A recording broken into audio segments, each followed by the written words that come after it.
All right, I am Pops. I want to talk about F1, a movie that is something I was really looking forward to.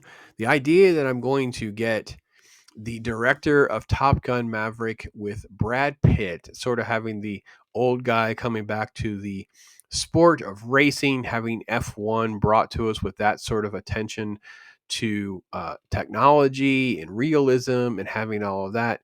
I know they also partnered with different racers to make sure that we had some great effects and realism brought into everything. And then, of course, some cast members like Javier Bardem on board made me really want to look forward to the movie. All right, Brad Pitt plays Sonny Hayes, sort of a wayward driver, goes around being basically for hire. He rides for the thrill of it.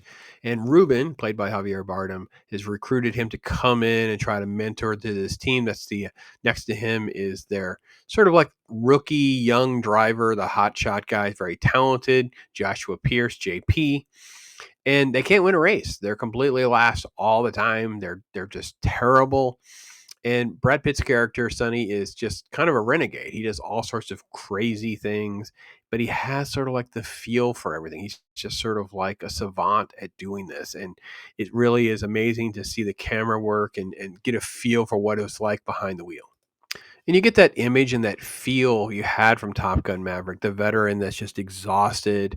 He's not even like the has been, he's a never was because of the accident that he was in when he was young. And you see the scars, you see the pain, the agony, and frustration. He trains in very old school ways compared to the technology that the young driver uses. Then you have sort of a little love affair, flirting thing that kind of evolves through the movie. And this is actually pretty late in the movie with Kate. She's an engineer genius that's come over with Rubens to basically be the technical director on the team and redesign the car, make some modifications. She comes up with a few really cool ideas that kind of make everything work.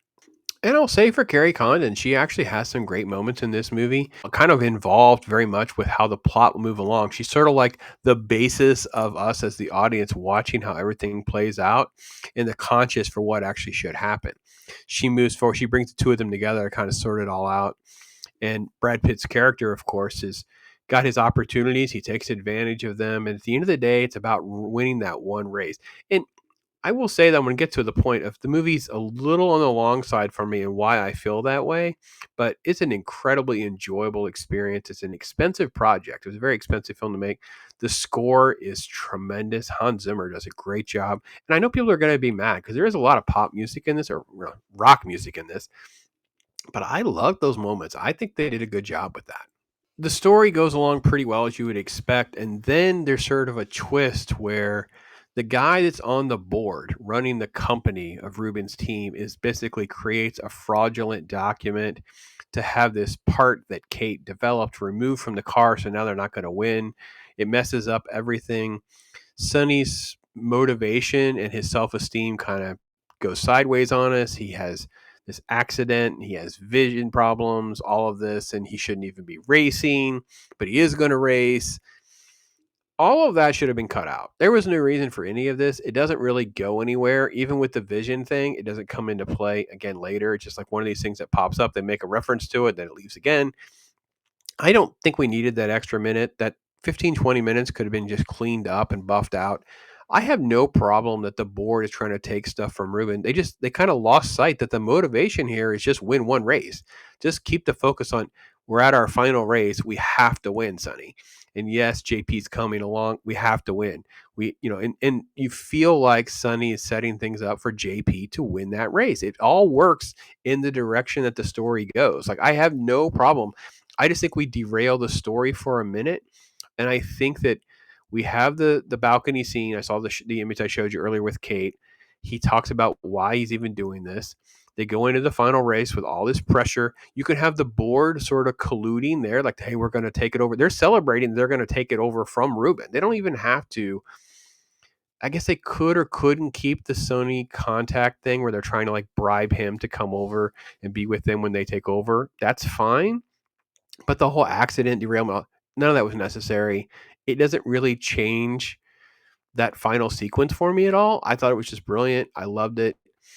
This is very much a different take and feel than Top Gun Maverick in a lot of ways. I don't think it's nearly that good, but it has some intensity and fun that made it incredibly rewatchable. I've watched it twice now. I really want to see it in an IMAX theater and really have it roaring by, but it's probably not going to work out because of all the other movies that are dropping, take up all the theater space. Fantastic performances, I think, for what they're working with. I don't think it's something that's Oscar worthy, but I think this is a film that's going to be in consideration for all those technical awards, sound and the editing, all that. Zimmer score's great. The soundtrack's great.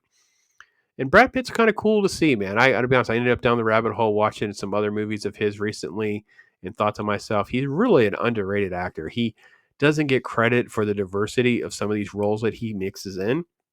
And even though he's transitioned into some more like the older guy thing, he's done it pretty seamlessly because he looks really good. He's playing that up. The other characters comment on it. Very similar to how Tom Cruise was approached in Top Gun Maverick. So you feel like, I will say this, I think Pitt is a way better actor than Tom Cruise. His resume speaks of it. I mean, when I look at everything from 12 Monkeys to Inglorious Bastards, it, I mean, I still go back to World War Z. I never thought of him as an action star, and he pulls it off in that movie. So he has a way more interesting and diverse resume that I always kind of don't give credit to. So really loved F1. All right, I'm going to lean into a very strong 3.5 out of 5.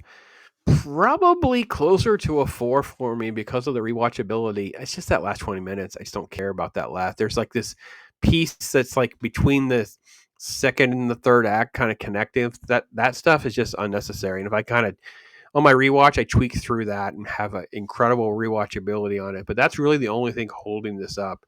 It feels fantastic and a lot of fun and a surprise. Now, I have not seen a ton of other racing movies. Definitely not this one. There's one called Rush with Chris Hemsworth that I have not seen. However, Ford versus Ferrari, I have seen here recently. I did a video on that. This doesn't really compare to that. I mean, Ford versus Ferrari is a fantastic film. It keeps getting better and better and better every time you watch it, in my opinion. Lean into that. I don't think movies like Days of Thunder and some of the other stuff are serious enough to be in the same conversation with these other films, but they're fun as well. So this was a really interesting exploration of F1 and the experience. A lot of credit to Joseph Kosinski. I don't even know if he's still working on. They're still talking about doing another Top Gun movie or not. I would assume they could because of the money that it made. It would automatically have gangbusters at the theater. I don't expect any more F1 sequels or anything like that. But Jerry Bruckheimer producing, Kosinski doing his thing, bringing in authenticity. I can't even say the word. Lewis Hamilton, of course, who's the driver I mentioned, was kind of help giving a producer credit to bring in his expertise. So all that works. All it works, man. Good stuff. Good stuff on F1.